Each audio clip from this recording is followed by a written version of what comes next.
Aizvadītajā ceturtdienā mūsu cikstoņiem Daugavpils Olimpiskajā centrā bija sporta spēļu diena. Kā ierasts šajā dienā pirms treniņu cīņām viņas iesildījās spēlējot futbolu. Spēle ilga 15 minūšu periodus. Jo pirmajā spēles sekundēs komandas, kuras sastāvā spēlēja Anastasija Grigorjeva, pārņēma iniciatīvu un uzvarēja rezultātu 16-9. Mūsu sportistei piemīt pārsteidzoša neatlaidība. Turklāt tā izpaužas pat tad, kad nav nepieciešama liela piepūle, piemēram, iesildīšanas laikā ierastajā treniņu norises vietā. Anastasija apgalvo, ka mājās viņa uzņem spēkus, noskaņojas darbam. Pavisam drīz viņai būs jāaiziet uz Rio de Janeiro vasaras olimpisko spēļu cīņas paklāja.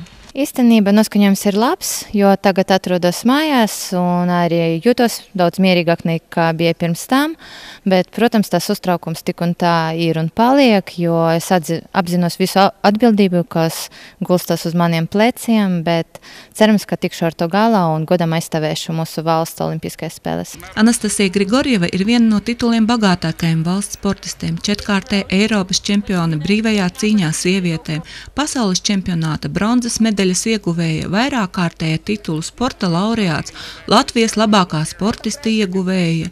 Rio olimpiāde Anastasijas karjerā pēc Londonas olimpiskajām spēlēm būs otrā. Valsts izlasē viņa ir vienīgā Daugavpils pārstāve.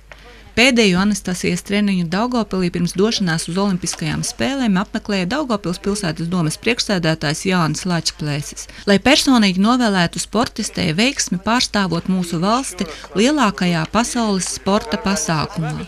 Anastasijai viņš pasniedza Daugavpils karogu, lai dzimtās pilsētas simbols dot pārliecību par saviem spēkiem sacensību laikā.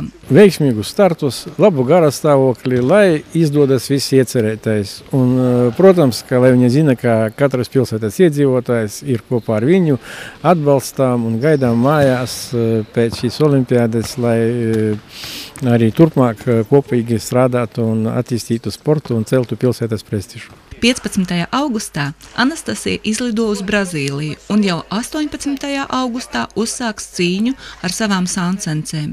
Kā norāda pati Anastasija, olimpiskajās spēlēs nav vāju sportistu. Vēlēsim veiksmi un jutīsim līdzi mūsu Anastasijai.